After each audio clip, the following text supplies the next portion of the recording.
Light reflection and refraction, ये one of the most interesting chapters में से एक है। बट आपको मैं एक वार्निंग भी दे दूं, ये वो चैप्टर भी है जिसमें बच्चों को सबसे ज़्यादा डाउट भी होते हैं। तो हम स्लोली स्लोली इस चैप्टर को पढ़ेंगे। मेरी वीडियोस देख के आई होप आपको अच्छे से ये सब समझ में आएगा। तो स्टार्ट करते हैं लाइट चैप्टर को। सबसे पहला सबसे सिंपल क्वेश्चन, एक डार्क रूम, एक अंधेरे कमरे में हम चीज़ों को देख क्यों नहीं सकते? इसका एक सिंपल सा आंसर है, we need light to see things. हमें लाइट की जरूरत होती है, तभी हम कुछ चीज देख पाते हैं। बट ऐसा क्यों है? तो सिंपल सी बात है, लाइट की जो रेज होती हैं वो चीजों से बाउंस बैक करती है, टकराती है एंड देन हमारी आंखों पे आती है। तो किसी भी चीज से अगर लाइट चाहे डायरेक्टली आए, लाइक अगर आप बल्ब को देखो जो कि मैं अभी देख रहा हूं, तो वो एक लाइट सोर्स है, उससे लाइट निकल रही है, तो मैं उसे देख पा रहा हूं जो कि काफी ब्राइट है। नाउ मैं अपनी दीवारों को कैसे देख पा रहा हूं? बिकॉज ये लाइट इस दीवार से टकराकर मेरी आंखों पे आ रही है। तो ये जो हमारी आंखों पे जब भी लाइट डायरेक्टली या रिफ्लेक्ट होकर आती है तभी हम चीजों को देख पाते हैं। तो light bounces back from the surface and received by our eyes. तो सिंपल सी बात है कि हमें लाइट की जरूरत है और लाइट सोर्स की भी जरूरत है, क्योंकि लाइट हमेशा किसी सोर्स से ही तो निकलती है।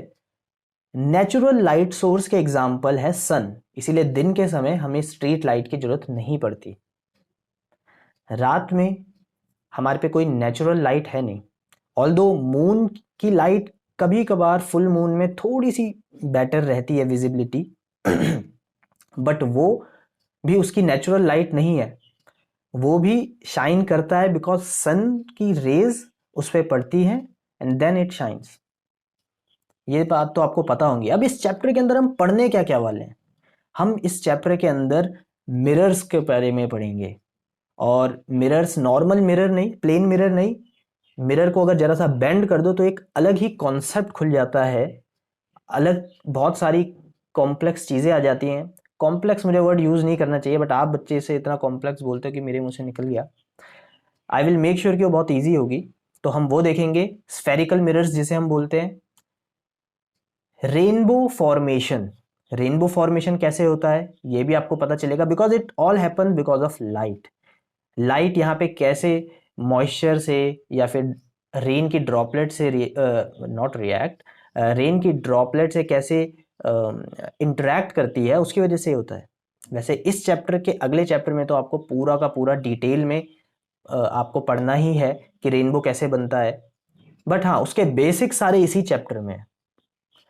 देन स्टार्स क्यों ट्विंकल होते हैं, और ये जो ग्लास है इसके अंदर जब मैंने पेंसिल डाली है तो ये टेढ़ी या ब्रोकन पेंसिल क्यों दिख रही है, इन सब के आंसर्स का जो बेसिक्स है वो आप यहाँ पढ़ोगे और नेक्स्ट चैप्टर में इनका पूरा का पूरा आंसर भी पढ़ोगे। कुछ के आंसर तो खैर इसी चैप्टर में भी आप पढ़ोगे। नाउ लाइट के बारे में कुछ चीज डिस्कस करते हैं। लाइट हमेशा स्ट्रेट लाइन में ट्रेवर्स करती है। इसको स्ट्रेट लाइन प्रोपोगेशन भी बोल दिया जाता है, रेक्टिलिनियर प्रोपोगेशन भी कई लोग बोल देते हैं। बट हमें कैसे पता चला कि लाइट एकदम सीधा ट्रेवल करती है? बहुत सिंपल, लाइट का सोर्स है, आप सामने कोई ओपेक चीज लेकर आओ और उसकी शेडो बन जाती है। इसका प्रॉपर, इस शेडो का एक्सप्लेनेशन यही है कि लाइट एकदम सीधी ट्रेवल कर रही है तभी तो ये शेडो बन पा रही है।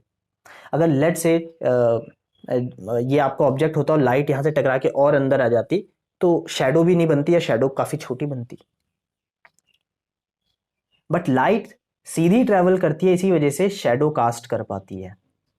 इसके अलावा एक और चीज कि आप एक पाइप ले लो, रबड़ का पाइप ले लो, और एक साइड पे आप बल्ब जला दो और उस जो पाइप है उसको आप बेंड कर दो। Will you able to see light?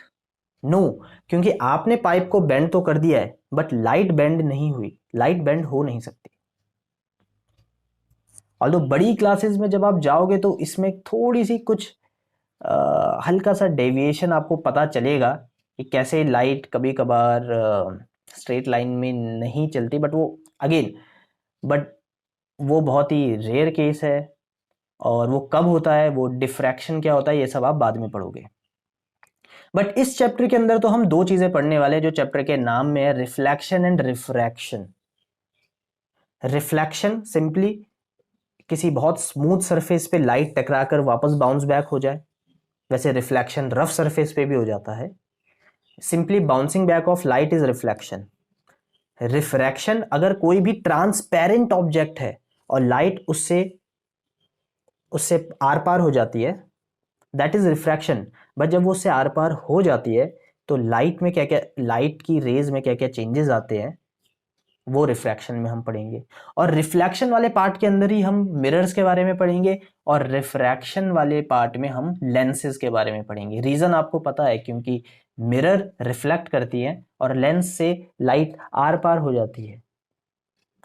तो ये तो इंट्रोडक्शन था लाइट का। नेक्स्ट क्लास में हम रिफ्लेक्शन पढ़ेंगे और स्पेशली लॉज ऑफ रिफ्लेक्शन के बारे में जानेंगे। रिफ्लेक्शन एक बड़ा टॉपिक होगा, तो लॉज ऑफ रिफ्लेक्शन के बारे में नेक्स्ट वीडियो में देखेंगे। Thank you very much.